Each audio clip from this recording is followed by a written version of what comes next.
تمام مذہب ایک طرف ہے، میرے نبی کا مذہب ایک طرف ہے، کیونکہ میرے نبی کا مذہب، میرے نبی بھی اعلیٰ ہے، میرے نبی بھی اعلیٰ ہے، میرے نبی کا مذہب بھی اعلیٰ ہے، میرے نبی کا قرآن بھی اعلیٰ ہے۔ اعلیٰ حضرت فرماتے ہیں سب سے اولا و اعلیٰ ہمارا نبی، سب سے بالا و بالا ہمارا نبی، دونوں عالم کا دولہ ہمارا نبی۔ نعرہ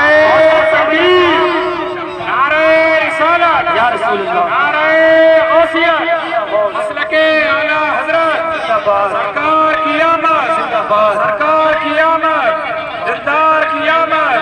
دلدار کی آمد، حقی کی آمد۔ مرحبا۔ تو میں عرض کر رہا تھا کہ ہم ایمان والے ہیں، اور ایمان والوں کو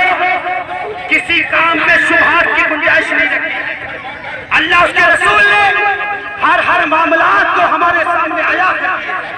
ظاہر کر دیے ہیں، اور بتا دیا ہے کہ چچا کا مقام کیا ہے،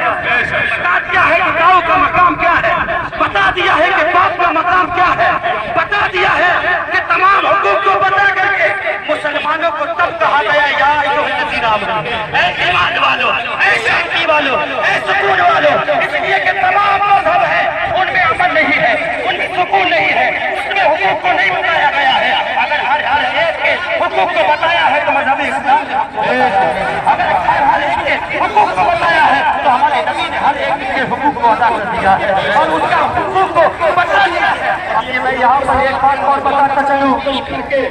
یہ بات میں آپ کو بتاتا چلوں کہ چلو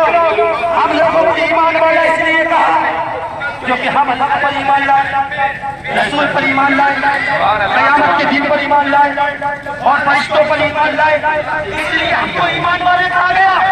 لیکن میں کہنا یہاں پر یہ چاہتا ہوں، یہاں پر بتانا یہ چاہتا ہوں کہ آدم علیہ السلام کی امت بھی تو نبی پر ایمان لائی تھی، آدم علیہ السلام کی امت بھی نبی پر ایمان لائی تھی، قیامت کے دن پر بھی ایمان لائی تھی اور فرشتوں پر بھی ایمان لایا تھا۔ 7 لاکھ انبیاء و مرسلین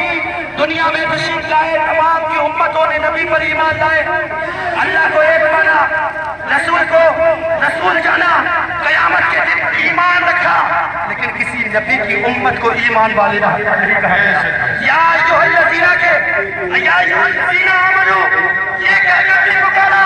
آدم کی امت کو بھی نہیں پکارا، ابراہیم خلیل اللہ کی امت کو بھی نہیں پکارا، صرف ہمارے نبی کی امت کو یا ایھا الذین آمنوا کہہ کر کے پکارا۔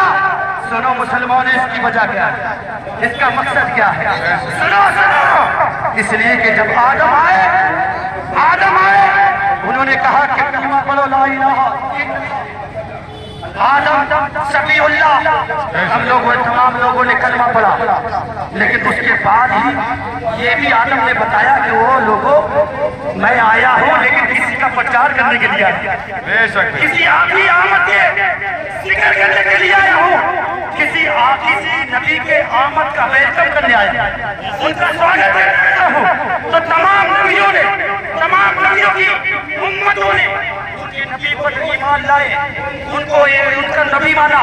اللہ کو ایک جانا، قیامت کے دن پر ایمان لائے، لیکن ان تمام نبیوں کو انتظار رہا ہمارے نبی کا، تمام نبیوں کی امتوں کو انتظار رہا نبی کا، اور جب ہمارے نبی ہم میں جلوہ گر ہو گئے تو تمام انتظار ختم ہو گیا، ہمارے نبی حکم میں گئے تو تمام انتظار ختم ہو گیا، اور بتا دیا لگا آدم کی امت نے انتظار کیا، اتنا ایمان مضبوط نہیں تھا ان کا، آدم کی امت نے کلمہ پڑھا لیکن اتنا ایمان مضبوط نہیں تھا، اس لیے کہ ان کو انتظار تھا ہمارے نبی کا۔ ابراہیم کی امت نے کلمہ پڑھا، ایمان لائے، لیکن ایمان اتنا مضبوط نہیں تھا، لیکن جب ہمارے اندر ہمارے نبی آ گئے تو ہمارے نبی ہم کو بھی تمام امت سے بلند والا فرمائے۔ یہ کیوں ہے؟ یہ اس لیے ہے کیونکہ ہمارا نبی بھی اعلیٰ ہے، ہمارا قرآن بھی اعلیٰ ہے، اور یہ جو امت ہے یہ بھی اعلیٰ ہے۔ اعلیٰ حضرت فرماتے ہیں سب سے اولیٰ و اعلیٰ ہمارا